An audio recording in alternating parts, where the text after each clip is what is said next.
es un Estado que no representa a la mayoría nacional, ¿no? Que no representa a la nación. Hay que recordar que para entonces, más o menos el 80% de la población que había en el Perú era indígena, ¿no? Y el otro 20% era, ¿no? Una parte españoles, una parte ya mestizos y una parte población eh, esclava, ¿no? Africana que había venido desde la conquista con los españoles. Entonces, esa inmensa mayoría de la población fue excluida del Estado. En realidad, lo que se forma en 1821, ¿no? Que se consagra en 1823, es un Estado de nombre republicano, pero que no tenía nada de republicano y, bueno, tampoco de democrático. Y toda la democracia que se ha puesto como rótulo hasta 1900, hasta la Constitución de 1979 era una democracia de tipo ateniense, ¿no es cierto? Donde la inmensa mayoría de la población estaba excluida, ¿no? De los derechos básicos, ¿no? Como ustedes saben, grosso modo, para decirlo en este momento, sería pues un 10-15% de la población ateniense era la que participaba en los asuntos del Estado, ¿no? Estaban excluidos las mujeres, estaban excluidos los jóvenes y estaban excluidos los esclavos, que era una inmensa mayoría. Entonces, en realidad, lo que tanto se ha hablado de la democracia occidental, su origen ateniense, era una democracia muy restringida y muy excluyente. Y eso es lo que hemos vivido en el Perú. Ahora, esta exclusión de la mayoría nacional es lo que vamos a ver hasta ahora, ¿no? Las expresiones de racismo, ¿no? De exclusión, ¿no? Frente a la inmensa mayoría de los peruanos por su color de piel, por su procedencia étnica, ha sido vista y también vivida en el último periodo de las elecciones ¿no? del 2021. O sea, todas las expresiones que se han producido de una buena parte, sobre todo de los sectores urbanos y los que podríamos decir descendientes de los criollos, ha tenido mucho que ver con este rezago colonial, ¿no? Excluyente y racista, ¿no? Entonces, ¿qué quiere decir? Que hay un viejo problema no resuelto en el Perú, que es la nación. O sea, ¿qué cosa es el Perú? ¿Quiénes somos el Perú? ¿Quiénes somos o no esta comunidad nacional? Como ustedes saben, ese problema se plantea abiertamente y de manera explícita como un requerimiento y una demanda después de la guerra con Chile, ¿no? Cuando se produce la derrota y es un trauma profundo para el país, ¿no? Algunos sectores empiezan a pensar cómo, ¿no es cierto?, un país que es la mitad de lo que era el Perú, con muchas menos riquezas y recursos, nos había derrotado. Entonces, el único o uno de los primeros que empieza a producir una pregunta y una respuesta inicial es González Prada, ¿no? Entonces, él es el que dice, no es el Perú esa franja costera, ¿no? Con algunos pueblos, el Perú son los miles, ¿no? Y miles de peruanos, de indígenas que están en todas las cordilleras. O sea, es la primera vez que alguien se pregunta, entonces, ¿qué papel juega la masa indígena en la formación de la nación? Por eso que toda la década del 20 va a ser las preguntas sobre el país. Ahí se van a producir, ¿no? Las grandes preguntas y las grandes respuestas, ¿no? Está Víctor Andrés Belaúnde, ¿no? Que hace su libro sobre la realidad nacional, ¿no es cierto? Eh, Luego viene desde el lado oligárquico, señorial, ¿no? Hay también esas preguntas y respuestas, ¿no? Y luego viene Mariátegui y Haya de la Torre, ¿no? Tanta la propuesta de el antiimperialismo y el APRA como, ¿no? La propuesta propiamente de Mariátegui van a ser respuestas no solamente teóricas, sociológicas, sino políticas, ¿no? Entonces se forman los dos partidos modernos que hasta ahora eh, ¿no? están sobreviviendo de una u otra manera, ¿no? El Partido Socialista, que forma Mariátegui el 28, y el Partido Aprista. Bueno, ¿a dónde quiero ir? La pregunta sobre qué es el Perú y qué proyecto le corresponde tiene en esos momentos respuestas que no han logrado tener solución. Entonces, gran parte de las demandas y de las interrogantes que se plantean en el década del 20, ¿cuándo se resuelven? Una buena parte se resuelve con las reformas de Velasco, el 69-70, ¿no? Es la primera vez en este largo periodo, miren ustedes, desde la formación del Estado en la independencia, que algunos elementos de la nación se encuentran con el Estado, ¿no es cierto? O sea, el que se reconozca que todos los peruanos tienen derecho de voto, al voto, ¿no es cierto? Y a ser elegidos, que era el reconocimiento del 70% de la población que no hablaba castellano, ¿no? Y luego va a venir el reconocimiento del quechua como idioma oficial, y luego va a venir ¿no? el reparto de la tierra, eliminando lo indígena y formando campesinos, y luego va a venir las leyes de comunidades nativas para reconocer derechos por primera vez a las poblaciones amazónicas, ¿no? Entonces, ese es probablemente el encuentro más alto, ¿no? El momento más alto de acercamiento del Estado y la nación. Entonces, allí se plantea un nuevo proceso nacional. Y eso tiene que ver directamente con lo que estamos discutiendo ahora, que es la idea de qué tipo de Estado nos corresponde, qué tipo de gobierno nos corresponde. Ustedes saben que el debate entre indigenismo, ¿no? Sobre el indigenismo, también se da en la década del 20, ¿no es cierto? Atravesado por estos elementos que lo estimulan, ¿no? Que les he mencionado, la guerra con Chile y las preguntas sobre qué es el Perú. Entonces, la primera gran respuesta que se va a producir es Tempestad en los Andes, ¿no? De Luis Daniel Valcárcel, ¿no? De Luis Valcárcel. Y hay una reivindicación como que el país y el Estado que correspondería viene a ser como un retorno a las cosas prehispánicas, una revaloración de lo indígena como vigencia para un proyecto político actual, ¿no? Ese es un debate que se supera con la propuesta de Mariátegui, pero es un debate que va a recorrer hasta la actualidad, hasta la actualidad. Ustedes saben que ese debate sobre el peso del indigenismo y la nueva nación que se está formando, se va a resolver más o menos en la década del 50.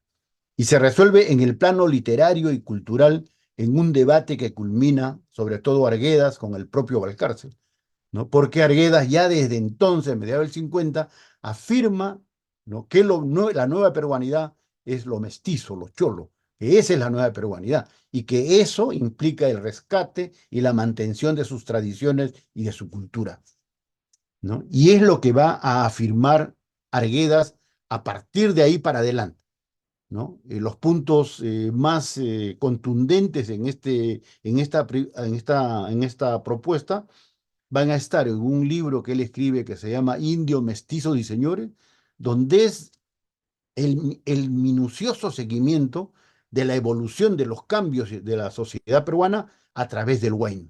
O sea, no hay en el Perú un estudio musicológico, ¿no? Y etnomusicológico de esa profundidad y de esa riqueza, ¿no? Y ahí está planteado cómo él entiende el cambio y la evolución, ¿no? De la parte andina, indígena de nuestro país, en las transformaciones que se dan en el Huayno, ¿no? Sus temas, su idioma, sus instrumentos, etcétera.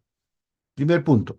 El segundo punto que Arguedas va a producir en la afirmación de esta nueva nación, ¿no? De lo que significa la nueva nacionalidad, y va a estar en esta himno canción, ¿no? A Túpac Amaru, que lo hace el año 62, estudiando, ¿no? Los cambios que ha producido la migración en Lima, hablando de comas. Y él lo que hace ahí es prefigurar que lo que se está produciendo en Coma es el perfil de lo que va a ir asumiendo la nueva nacionalidad peruana, ¿no? Y esa afirmación se va a complementar, ¿no? O va a adquirir una actualidad mayor cuando va a Chimbote, ¿no?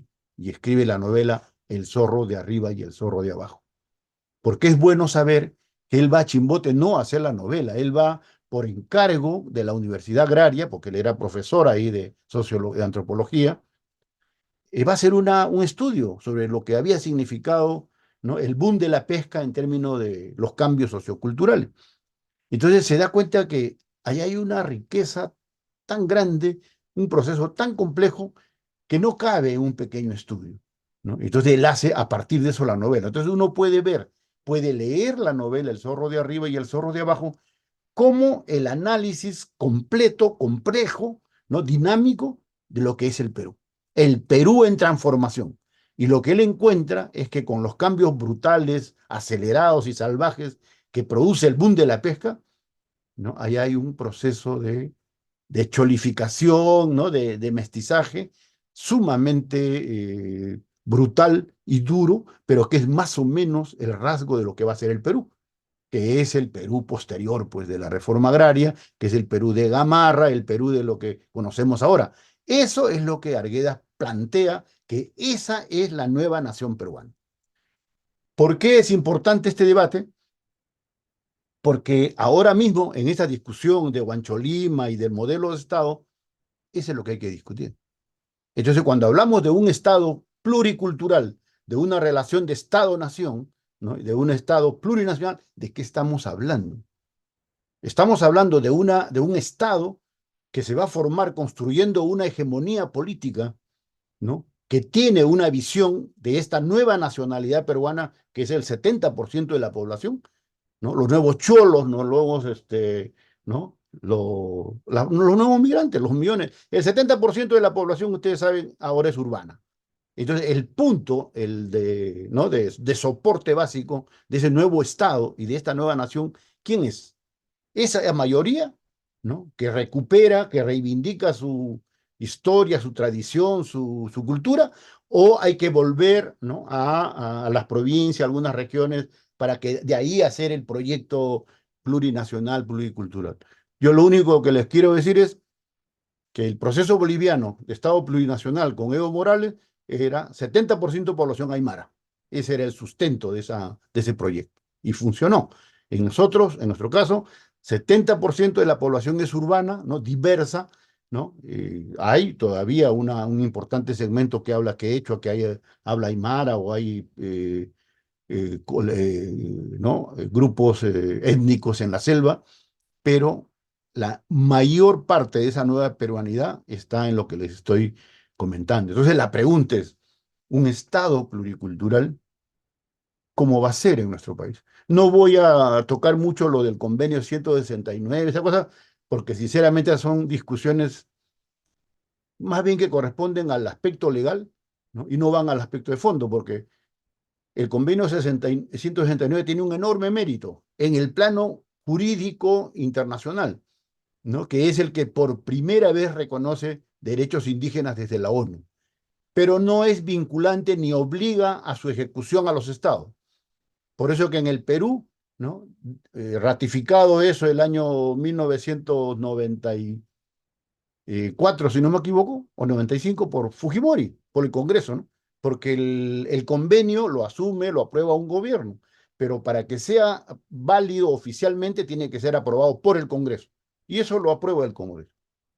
Pero de ahí hasta ahora, de 50 años, ¿no? 30, 94, 30 años, no conocemos de la aplicación de la consulta previa ni de los derechos reales indígenas. ¿Por qué? Porque no es vinculante. El Estado tiene, ¿no?, ante la ONU, pero no está obligado a. Entonces, ¿de qué estamos hablando cuando hablamos de un Estado pluricultural o plurinacional? Estamos hablando de un Estado que se organiza, ¿no es cierto?, y se convierte en representante de esa diversidad cultural nacional, de esa heterogeneidad. Y no solamente de una heterogeneidad y una diversidad cultural, idiomática, que son nuestros pueblos, sino también en consonancia con la diversidad y complejidad geofísica del país, con la diversidad de nuestra geografía, ¿no? De tal manera que ese Estado tiene que ser un Estado profundamente descentralista. Tiene que ser, porque no hay otra manera de representar los intereses de nuestros pueblos alejados, de nuestros pueblos diversos, ¿no? Que están en lugares complicados, inhóspitos, duros, en fin, que requiere un tratamiento que corresponda a esa realidad, en términos de carreteras, en términos de educación, en términos de salud. O sea, ese es el Estado que tiene que construirse. Entonces, no es simplemente un rótulo, ¿no es cierto? Como se ha hecho acá, descentralización, ley de consulta previa que no se cumple. Entonces, tiene que ser un Estado donde se gobierna o donde se maneja por gente que entiende de qué está hablando. Y no solamente entiende, sino que es verdaderamente comprometido y representante de esos pueblos, ¿no? Y cuanto más cercano a la realidad de esos pueblos, mayor tiene que ser, ¿no?, la identidad entre Estado y nación. ¿A qué me refiero? El Estado, el gobierno central, tiene que estar compuesto por gente que sabe cuál es su compromiso, cuál es su obligación con nuestros pueblos, en primer lugar. Y en segundo lugar, que conocen el Perú, ¿no? Que saben lo que es la selva, que saben lo que es el Ande, que conocen, ¿no?, su cultura, sus costumbres, y en el mejor de los casos, que sean bilingües o trilingües, ¿no es cierto? Que sean capaces de hablar en quechua, en aymara, ¿no?, en ashánica, sino las máximas autoridades, los funcionarios. Obligatoriamente tienen que ser bilingües e interculturales. Y esa condición tendrá que ser mayor cuanto más cerca esté a los pueblos, ¿no? Por diversas circunstancias yo he tenido la suerte de viajar y de conocer en muchas regiones del Perú, ¿no? La última lo hice hace más o menos 8 o 9 años, con un estudio en Cusco, Apurímac y Ayacucho, ¿no?, sobre el estado de la educación intercultural bilingüe. Uno se sorprende, ¿no?, con la fortaleza y la amplitud, ¿no?, de población que sigue siendo quechua, que sigue siendo, avanza al bilingüismo, y donde la educación no tiene nada de bilingüismo y no tiene nada de quechua ni de aymara. Entonces, esas cosas hay que resolverlo. ¿Por qué? Y aquí quiero terminar con esta parte, porque el centralismo, esa idea criolla, ¿no?, de estar distanciado de las regiones y de menospreciar al que no es limeño, parece mentira, pero es parte de nuestra cultura nacional, ¿no? Esos prejuicios y esos distanciamientos que nosotros tenemos acá frente al provinciano, hablando de las autoridades especialmente, no de lo que estamos acá dialogando, ¿no? Cuando uno está en el Estado, cuando tiene, ¿no?, representación y un poco de autoridad o de poder, igualito se reproduce. El gobierno regional, la capital de la región, reproduce la misma conducta frente al de la provincia. Y el de la provincia hace lo mismo frente al distrito. Y el distrito lo mismo frente a las comunidades, frente a los pueblitos. O sea, esa cultura, esa matriz, ¿no es cierto?, ideológica, cultural del poder es la que hay que romper. Y la única manera de romperla es creando un proyecto. Y acá viene la otra discusión, ¿no? Algunas de las cosas que dice uno de los documentos, ¿no?, habla de iniciativa de arriba, iniciativa de abajo, cuál dura más, cuál dura menos. Acá, miren, ese problema estuvo planteado y no se resolvió, hasta ahora no lo hemos resuelto, por Mariátegui. El proyecto de Mariátegui, ¿no?, de Amauta, es el más grande proyecto de construcción de hegemonía político-cultural desde el socialismo, el más grande, y el más amplio, y el más abierto, ¿no? Entonces, por eso en su revista podía escribir a alguien como Martín Alán, ¿no es cierto? Alguien como Basadre, que no eran socialistas, pero que eran gente que amaba el Perú, que amaba, ¿no?, que tenía que construirse con ellos un proyecto nacional. ¿Qué cosa está haciendo Mariátegui con la revista y con todo lo que fue la construcción del Partido Socialista y de la CGTP? Estaba construyendo organización, estaba construyendo instrumentos de poder, ¿no? Y en ese momento la discusión del Estado, cómo debía ser el Estado, tenía un carácter embrionario, pero Mariátegui lo tenía claro. Por eso es, miren ustedes, ¿por qué se llama Mauta la revista? Su principal órgano ideológico y de expresión del nuevo proyecto. Reivindica el saber y el conocimiento indígena, por eso se llama Mauta. Casi todos los gráficos de las revistas son motivos indígenas, ¿no es cierto? O sea, los que escriben ahí Codecido, ¿no?, de Sabogal, son indígenas. Entonces, la relación del proyecto socialista de Mariátegui con ¿no? con las comunidades indígenas, con la nación indígena, era estrecha. Y por último, ustedes saben que cuando no hay formulado un proyecto de Estado explícitamente, ¿quién encarna ese proyecto de Estado? El partido político. ¿No es cierto? El germen del nuevo Estado es el partido político. ¿Por qué? Porque se entiende que ese partido político va a hacer el programa, va a dirigir el proceso y de allí van a salir sus principales autoridades, la élite del poder. ¿Y qué es lo que decía Mariátegui? Y eso fue hasta su muerte una reivindicación esencial. Tienen que haber dirigentes indígenas, ¿no es cierto? Necesitamos Ezequiel Urbiola, ese gran líder aymara, ¿no? Ellos tienen que ser parte de nuestro partido, parte de la dirección.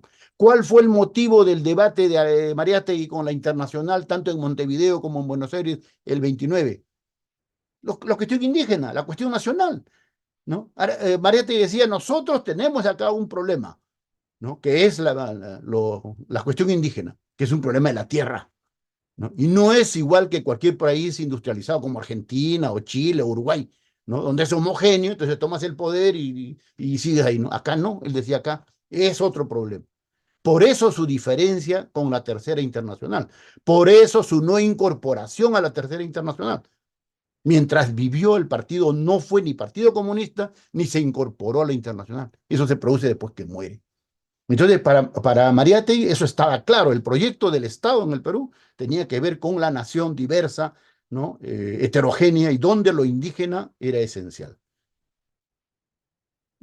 Yo suscribo, defiendo la idea, ¿no? de que el gran continuador de Mariátegui es Arguedas, ¿no?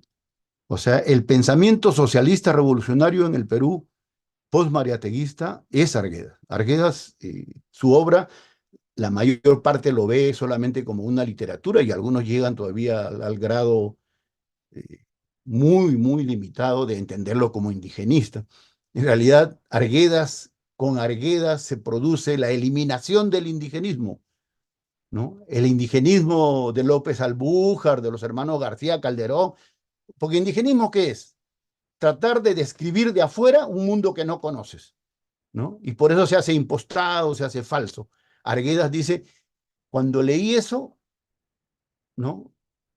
Me dio indignación, me dio pena, me dio tristeza porque hablaban de un mundo que no conocen y lo hablaban de manera artificial y falsa. Por eso que él se hace novelista. Y con él, por ejemplo, la novela peruana pasa a la novela moderna. Se hace moderna, ¿por qué? Porque representa a todo el Perú. Representa desde lo andino, desde lo indígena, empieza a representar a todo el Perú. Y todo el desarrollo de Arguedas no es sino el desarrollo de esa nueva peruanidad que va a terminar, ¿no es cierto? Yo creo que nadie ha construido esa identidad, esa noción de identidad nacional como Arguedas. Él ha sido el principal constructor, el cantor del Perú moderno, le digo yo. ¿En qué termina eso? Ustedes lo pueden revisar. En lo que creo yo es el más grande manifiesto político-cultural después del Partido Socialista de Mariate. ¿Cuál es? El discurso que él da, ¿no? Que le llama No soy un aculturado, cuando le entregan el premio Inca Garcilaso de la Vega en 1968, un año antes de su muerte. Allí está definido los rasgos esenciales de lo que para él es el Perú y de lo que podría ser, debería ser un Estado, no y un gobierno verdaderamente peruano. ¿Qué es lo que él dice? Lo describe a partir de su aspiración o de su experiencia. Él dice, porque yo, dice, al recibir el premio, como un demonio feliz, ¿no? Hablo en indio y en cristiano, en quechua y en español. ¿Qué nos está diciendo? Que el peruano contemporáneo, el peruano moderno, debería ser bilingüe y debería ser intercultural. ¿Cómo fusiona en una nueva identidad, ¿no? Lo indígena con lo español? Entonces, sí hay en nuestra trayectoria, en nuestra historia, hay elementos así, ¿no? Germinales, pero claros, de lo que debería ser el proyecto, ¿no? Un proyecto de Estado plurinacional, pluricultural. Existe. Lo que pasa es que nos hemos formado con una visión eurocéntrica. con una visión, ¿no? Que, así como dice Arguedas para los literatos, ha visto al Perú desde afuera, lo ha mirado desde afuera, con ojos medio europeos, no ha entendido ni se ha preocupado de acercarse, ¿no? Al Perú real, ¿no? Al mundo indígena, a la heterogeneidad y la complejidad del país. Ese ha sido el mayor error de lo que pasó con la izquierda del 60-70, ¿no? Tuvo grandes luchas, grandes sacrificios, grandes esfuerzos, pero creo que no llegó a superar eso. Esa limitación, ¿no? De un eurocentrismo no fue roto, no fue una nueva alternativa, ¿no? Hay esfuerzos individuales muy meritorios, como lo de Arguedas, no hay duda, y también como acá mismo presente en esta reunión, ¿no? Y particularmente Fico García, que sus películas son un esfuerzo, ¿no? Son una expresión de esa construcción de un proyecto político-cultural, ¿no? Que sigue teniendo un sustento en nuestra nación en lo prehispánico. Y en ese sentido, ¿no? Toda la trayectoria y la experiencia de personas como Pilar, ¿no? Son parte, pues, de esa acumulación, ¿no? de conocimientos y de recursos políticos y culturales que hemos ido produciendo, pero que no lo sabemos transformar y madurar. Entonces, para terminar, yo creo que este proyecto, ¿no? Que está esbozado ahí con potencia, con dinamismo, con intensidad ¿no? en esta actividad, en esta movilización de Huancho Lima, en fin, tiene que dar ese salto. No puede ser, ni debemos quedarnos en decir, no, que las regiones tienen una demanda, tienen formas de gobierno. No, señor, necesitamos un gobierno y un Estado nacional que recoja la diversidad, que respete la diversidad, que organice la diversidad, que genere derechos en esa diversidad, pero no que se quede en la diversidad aislado de un Estado nacional, de la nación, que es el caso que yo acabo de estar revisando unas cosas de Chiapas, ¿no? ¿Cómo se llaman estos? Los ejércitos zapatistas. Están encapsulados en Chiapas. 30 años tienen en Chiapas, ¿no? Y no pasa nada. Y ahora acabo de leer cosas donde hay una combinación del poder, ¿no? Formal del Estado con el narcotráfico y la corrupción que los están cercando y atacando ahí. ¿Por qué? Porque el poder es nacional, porque el poder tiene que ser de toda la nación. Entonces nosotros tenemos que aspirar a eso, a un proyecto, ¿no? Que busque, ¿no? Un nuevo ordenamiento, un nuevo Estado, encontrando, recogiendo todas esas aspiraciones, esas necesidades de nuestro pueblo, ¿no? Los respete y sea capaz de acogerlo y darle una estructura, un proyecto de país que se convierte en constitución, ¿no es cierto?, en un régimen, en un pacto social, y ese pacto social se traslada a un Estado, pero un Estado que es capaz de incorporar o de ser formado por gente que conoce nuestro Perú, que es bilingüe, que es intercultural y que está íntimamente vinculado a nuestras tradiciones, a nuestras realidades sociales, culturales y geográficas.